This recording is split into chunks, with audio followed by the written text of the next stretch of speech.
क्रांती ज्योती मा सावित्री या पदवीचे स्वर्गीय डॉक्टर ताई गणपतराव देशमुख यांच्या पुण्यस्मृतीस विनम्र अभिवादन. आज विजयदादा असतील, सोमाभाऊ असतील आणि त्यांच्यासोबत असलेले सर्व त्यांचे सहकारी यांचा स्वगृही येण्याचा हा कार्यक्रम आहे. निश्चितपणे माझ्यासारख्या तरुणांना आबासाहेब नसताना आणि महाविकास आघाडीनं आपल्याला तिकिटाच्या माध्यमातून केलेली अडचण असताना अशा कठीण परिस्थितीमध्ये या भागातल्या तरुण मंडळींनी आपल्या पक्षावरती, आबासाहेबांच्या विचारावरती आणि माझ्यासारख्या तरुणांना साथ द्यायची एक निर्णय घेतला. माझ्यासारख्याला खरंच खूप आनंद होतोय. ही गोष्ट मी आयुष्यभर, जीवनभर विसरणार नाही. तुमच्या ऋणात राहिली. स्वर्गीय आबासाहेबांच्या पाठीशी हा पश्चिम भाग राहिला. या भागातल्या आपल्या 3-3, 4-4 पिढ्यांनी आबासाहेबांना सहकार्य केलं, पाठिंबा दिला आणि आपल्यासारख्या निष्ठावंतांच्या, मतदारांच्या आणि कार्यकर्त्या, पदाधिकाऱ्यांच्या जीवावरती आबासाहेब विधिमंडळात गेले. 11 वेळा गेले आणि हा विश्वविक्रम तुमच्यासारख्या सर्व निष्ठावंत कार्यकर्त्यांमुळे साध्य झाला. निश्चितपणे जेवढा मान सन्मान आबासाहेबांना मिळाला तेवढाच मान सन्मान सुद्धा तुमचा आहे. आणि त्यासाठी आपण जी आपली 60 वर्षाची परंपरा आहे ती परंपरा अखंडित अशीच चालू ठेवण्यासाठी हा कार्यक्रम आयोजित केला. या गोष्टी घडवून आणण्यासाठी इथल्या बऱ्याचशा लोकांनी कष्ट घेतलेला आहे. या ठिकाणी उपस्थित सर्व नेते मंडळी, सर्वांची नावं घेणं शक्य नाही कारण सर्व सन्माननीय आहात. तर मी तुम्हाला एवढाच विश्वास देतो, या भागात ज्या पद्धतीने आबासाहेबांनी प्रेम दिलं, तुम्हाला सहकार्य केलं, तुम्हाला तर हाताच्या फोडासारखं जपलं.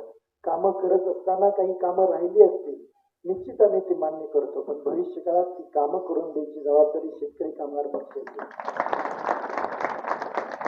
रस्त्याची अवस्था बघताय, या ठिकाणी ज्या पाण्याचा प्रश्न निर्माण झाला, लाईटचा प्रश्न निर्माण झाला, बऱ्याचशा असंख्य अडचणी या ठिकाणी जाणून बुजून काही मंडळींना निर्माण करण्याचा प्रयत्न केला. 23 तारखेपर्यंत मला पत्र द्या. 23 तारखेनंतर मी जीवनभर तुमची सेवा करेन एवढाच शब्द देतो. आज तालुक्यामध्ये नानांनी सांगितलं भीतीचं वातावरण, खरंच भीतीचं वातावरण. कुठल्या तरी तरुण सहकार्यांनी स्टेटसला आबासाहेबांचा फोटो किंवा व्हिडिओ टाकला, बोलवायचं, दम द्यायचा, डिलीट करायला लावायचं. परवा दिवशी एकत्र मी प्रचाराची सभा घेत होतो CSI आणि त्या सभेच्या दरम्यान मला फोन आला या शहरातल्या एका व्यापाऱ्यांचा, प्रसिद्ध व्यापारी मंडळी, आणि सांगितलं की ज्या दिवसापासून आम्ही तुम्हाला पाठिंबा जाहीर केलेला आहे त्या दिवसापासून आम्हाला धमकीचे फोन येत आहेत, दुकानात येऊन आम्हाला धमक्या दिल्या जात आहेत आणि आम्हाला मतदान करा, नाही तर तुम्हाला शांततेत जगू देणार नाही. हे कदापि 60 वर्षात घडलं नव्हतं. तुम्हाला एवढाच विश्वास देतो की तुमच्या केसाला सुद्धा या शहरात आणि तालुक्यात कोण हात लावणार नाही याची जबाबदारी बाबासाहेब. विजयदादांवर सुद्धा हा प्रसंग घडला असेल. मागच्या 2 दिवसात बऱ्याचशा अडचणी त्यांना आणण्याचा प्रयत्न केलेला आहे. काल त्यांच्यावर बोलायला आपला वाया. निश्चितपणे ज्या पद्धतीनं राऊतमाळा असेल, फुले नगर असेल, माळवाडी असेल आणि ही पश्चिम भाग तुम्ही सहकार्य केलेलं आहे, भविष्यात तुम्हाला मान सन्मान हा दिला जाईल. तुम्हाला विश्वासात घेतल्याशिवाय या भागातली कामं होणार नाहीत, तुम्हाला एवढंच सांगतो. आपली महत्वाची आणि आत्मीयतेचा एक प्रश्न आहे. क्रांतीज्योती सावित्रीबाई फुले, क्रांतीसूर्य महात्मा ज्योतिबा फुलेंचा पुतळा, पूर्णाकृती पुतळा या शहरामध्ये करून देण्याची जबाबदारी शेतकरी कामगार. आबासाहेबांनी जीवनभर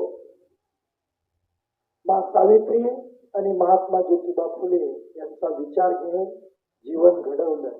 ते संस्कार शिवशाहू फुले आंबेडकरांचे संस्कार तळागाळात रुजवले आणि निश्चितपणे भविष्य काळात सुद्धा आपल्याकडून तेच होईल. तालुक्यामध्ये सुद्धा तुमच्या माध्यमातून मागच्या 15-20 दिवसात सर्व टीम या तालुक्यात आणि मतदारसंघात फिरते आणि शेतकरी कामगार पक्षाचा प्रचार करते. आपल्यालाच मतदान का करायचं याच्यासाठी कष्ट घेते. म्हणजे तुम्ही एवढं करताय या कठीण परिस्थितीत, एवढं करताय की मी आयुष्यभर जीवनभर तुमचं हे ऋण फेडू शकणार नाही. निश्चितपणे स्वर्गीय आबासाहेबांच्या निधनानंतरची ही पहिली निवडणूक आहे. आपल्यावरती एक नैतिक जबाबदारी आहे. जो विचार निष्ठेचा, जो विचार स्वाभिमानी विचार या तालुक्यात टिकवला, शांततेत तुमच्यासारख्या छोट्या मोठ्या व्यापाऱ्यांना शांततेत जीवन जगू दिलं, शांततेत तुम्हाला व्यवसाय करू दिला आणि त्यासाठी आपली ही लढाई आहे. भविष्य काळात सुद्धा या तालुक्यात आणि मतदारसंघामध्ये सर्व गोरगरीब, दीनदलित, कष्टकरी, सर्व जाती धर्मातल्या लोकांना सोबत घेऊन आपण राजकारण आणि समाजकारण करायचंय. सर्वांना भीतीमुक्त जीवन जगता आलं पाहिजे, शांततेने व्यवसाय करता आला पाहिजे, याच्यासाठी कष्ट घेणार आहोत. आरोग्याच्या सेवेसाठी कष्ट घेणार आहोत. तालुक्यातल्या तरुण तरुणींना हाताला काम मिळालं पाहिजे, याच्यासाठी आपण प्रयत्न करणार आहोत. शेतीला पाणी मिळालं पाहिजे, शेतमालाला भाव मिळाला पाहिजे, दुधाला भाव मिळाला पाहिजे, याच्यासाठी कष्ट करणार आहोत. मागच्या काही काळामध्ये परिस्थितीनुसार यांनी विचार बदलला असेल, पण वेळेत त्यांनी चांगला विचार केला, त्याबद्दल आपण सर्वांनी टाळ्या वाजवून त्यांचे आभार मानू. या ठिकाणी मामा मेली तात्या या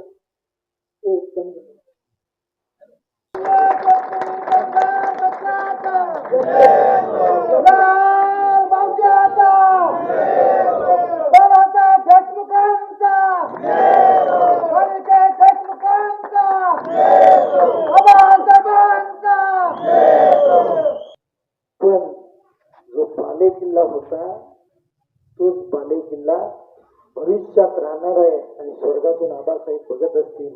ज्या माणसांनी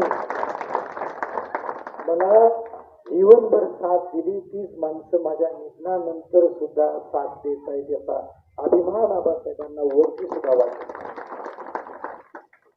आज हा प्रवेश झालाय, अजून काही मंडळी आपल्याशी गेली, निश्चितपणे मला खात्री आणि विश्वास आहे ती सुद्धा मंडळी उद्याच्याला येणार आहे. करता नाही तर अडचण होईल, सारखं पाठीमागे लागतील. चांगल्या पद्धतीने काम करूया. तुमच्या प्रचारावरती 100% तालुक्यातनं आदर्श घेण्यासारखा तुम्ही सर्वजण मंडळी प्रचार करताय. घरोघरी जाऊन, महिला मंडळी सुद्धा घरोघरी जाऊन करताय. फक्त पुढचे 9 दिवस अशाच ताकदीने आपण प्रचार करूया. बॅलेट नंबरवरचं 4 नंबरचं नाव आहे डॉक्टर बाबासाहेब अण्णासाहेब देशमुख, त्याच्या समोरचं चिन्ह आहे शिट्टी, ते बटन 20 तारखेला चांगल्या पद्धतीने या भागातून मतदान रूपी मला आशीर्वाद द्याल आणि 23 तारखेला आबासाहेबांना या मतदारसंघावर लाल बावटा फडकून श्रद्धांजली वाहूया. एवढाच आपण एवढ्या मोठ्या संख्येने या ठिकाणी उपस्थित राहणार. निश्चितपणे तुम्हा सर्वांचं, नेते मंडळींचं आणि सर्व निष्ठावंत कार्यकर्त्यांचं अंतःकरणपूर्वक आभार मानतो. आणि हा कार्यक्रम संपला असे